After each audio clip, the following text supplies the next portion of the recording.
कीजिए आपके पास एक ऐसा शक्तिशाली हथियार हो जो आपको दुनिया के सबसे शक्तिशाली व्यक्ति में कन्वर्ट कर सकता है, तो क्या आप उस हथियार का उपयोग नहीं करना चाहेंगे? यदि मैं कहूँ आपने सदुपयोग किया तो आप शक्तिशाली बनेंगे, परंतु कहीं आपने थोड़ा सा भी उसको इधर उधर कर दिया तो आप अपने जीवन को खत्म कर बैठेंगे। आपका रिस्पॉन्स यही होगा कि मैं उस हथियार का प्रयोग सही ढंग से करना सीखूंगा। परंतु यदि मैं आपसे आज कहूँ कि वो हथियार ऑलरेडी आपके पास है, तो आपकी प्रतिक्रिया क्या होगी? आप कहेंगे ऐसा कौन सा हथियार है जो मेरे पास है और मुझे ही पता नहीं, वो भी शक्तिशाली हथियार। क्या खुदा का कलाम इस बारे में कुछ कहता है? आइए हम वचन से देखते हैं। खुदा के कलाम के साथ एक बार फिर से आपको पास्टर ऐना का सलाम। प्रियो, इस हथियार के बारे में जानने के लिए आपको मेरे साथ बाइबल की प्रथम पुस्तक उत्पत्ति में जाना पड़ेगा। उत्पत्ति की पहली पुस्तक और उसका पहला अध्याय 30वें पद में लिखा है, तब परमेश्वर ने कहा उजियाला हो, तो उजियाला हो गया। यहाँ पे परमेश्वर ने उस धारदार शक्तिशाली हथियार का उपयोग करके उजियाले का निर्माण किया। अंधकार था पहले सब जगह पर, लेकिन परमेश्वर ने इस हथियार का उपयोग करके अंधकार को उजियाले में बदल डाला। और फिर क्या हुआ? इसी हथियार का उपयोग करके परमेश्वर ने पूरी सृष्टि का निर्माण किया। अभी भी परमेश्वर संतुष्ट नहीं थे। 26वें पद को यदि आप पढ़े तो आप यहाँ पर उस सामर्थ को देखते हैं जो इस हथियार के द्वारा आई। परमेश्वर का वचन कहता है, और परमेश्वर ने कहा यहाँ पर कि हम मनुष्य को अपने स्वरूप के अनुसार अपनी समानता में बनाएं। यहाँ पे परमेश्वर ने मनुष्य को किस प्रकार से अपनी समानता में बनाया? पृथ्वी की धूल जो सबसे ज्यादा हमारे काम नहीं आती, हम उसको बाहर फेंकना चाहते हैं, उसी धूल का इस्तेमाल करके परमेश्वर ने मनुष्य का पुतला बनाया। लेकिन वो शक्तिशाली हथियार देना अभी बाकी था। परमेश्वर ने जब अपने उसके नथनों में जीवन का श्वास फूका प्रयोग, तो वो हथियार अस्तित्व में आ गया।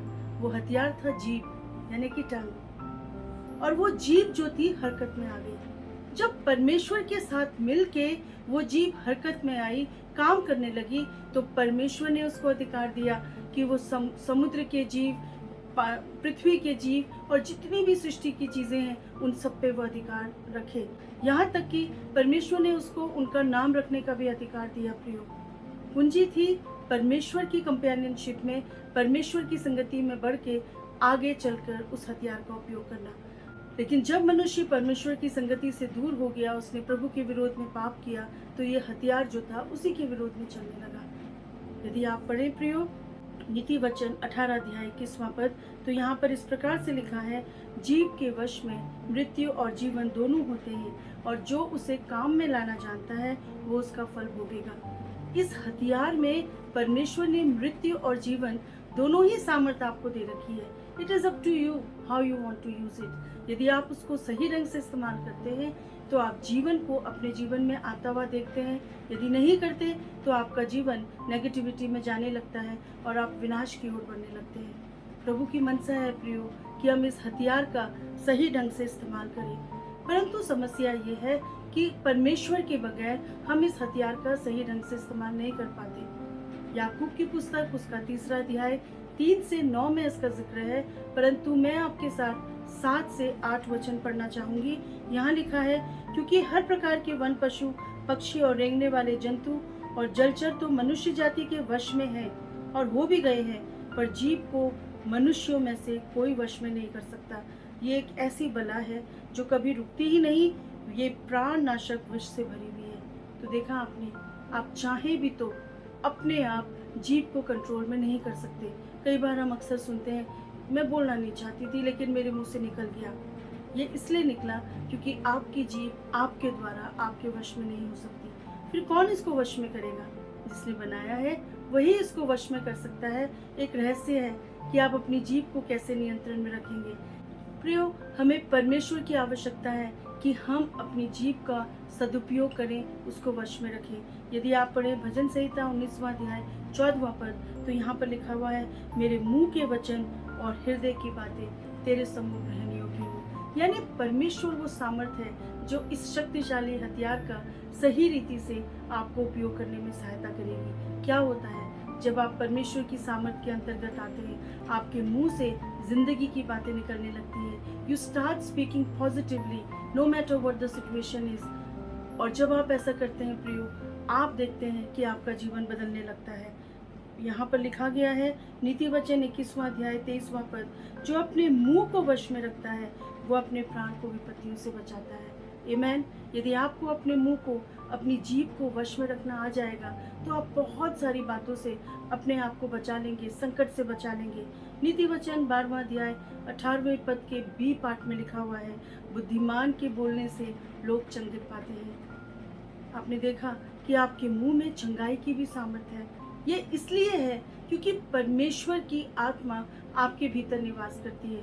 अब प्रभु ने तो पावर रिलीज कर दी। The more you speak positive with God, the more you see deliverance coming to you. और जितना अधिक आप नेगेटिव बोलते हैं उतनी ही अधिक विनाश आपके जीवन में आने लगता है। हमारी प्रार्थनाएं भी कई बार गलत होती हैं। हम प्रभु की इच्छा से नहीं बोलते प्रियो। हम प्रार्थनाओं में उन शब्दों का इस्तेमाल करते हैं जो हमें करना ही नहीं चाहिए। अपने मन की बातें, अपनी इच्छा से सोची हुई बातें हम इस्तेमाल करते हैं और इस कारण प्रार्थनाएं सुनी नहीं जाती। मैं आपको थोड़ा सा एनलाइटमेंट देना चाहती हूँ कि आप कैसे प्रार्थना करें कि परमेश्वर आपकी प्रार्थना को नज़रअंदाज न कर पाए। पहली प्रार्थना जो आपको करनी है वो ये है कि मेरे हृदय की बातें और मुंह के वचन तेरे सम्मुख ग्रहण योग्य हों। आमेन। जब आपके वचन परमेश्वर के सामने ग्रहण योग्य होंगे तो ऑलरेडी आपकी प्रार्थना परमेश्वर के चरणों में पहुंच जाएगी। दूसरी प्रार्थना आपको करनी है, मुझे मेरे मुंह को वश में रखना सिखाइए कि मैं संकट से बचा रहूं। आमेन। एक चुप्पी बहुत सारे संकट को टाल सकती है। तीसरी प्रार्थना आपको करनी है कि मैं ये वचन कहूँ जो दूसरे का निर्माण करे, क्योंकि आपके वचन कहीं कुछ सकारात्मक रीति से निर्माण कर सकते हैं। तो use your tongue wisely to speak the things which gives nourishment to the people around. Amen. इफ्सियों में लिखा हुआ है, कोई गंदी बात तुम्हारे मुंह से निकलने ना पाए, पर आवश्यकता के अनुसार वही निकले जो उन्नति के लिए उत्तम हो, ताकि उससे सुनने वालों पर अनुग्रह हो। मैं हमेशा कहती हूँ, जब तक आपके वचन आपकी चुप्पी से ज़्यादा इम्पोर्टेंट ना हो तब तक अपना मुंह बंद रखिए। परमेश्वर ने मुझे सिखाया कि मैं ज़्यादा से ज़्यादा पॉजिटिव बोलूं ताकि जो नकारात्मक बातें हैं मेरे जीवन में अपना असर न करने पाए। I try to do that. आप भी कर सकते हैं और जब आप ऐसा करेंगे तो आप देखेंगे कि आपका जीवन बदलेगा। चौथी प्रार्थना आपको प्रभु से करनी है, मेरी सहायता कीजिए कि मैं अपराध की बातें ना कहूँ। आमेन। जब आप अपने जीवन को परमेश्वर के हाथों में सौंपते हैं प्रियो, तो आप देखेंगे कि परमेश्वर अद्भुत रीति से आपके जीवन को बदलना शुरू करेंगे। प्रभु हमारी सहायता करे कि इस शक्तिशाली हथियार का उपयोग हम अपने जीवन के निर्माण में और प्रभु की महिमा में कर सकें। प्रभु आपको आशीष दे।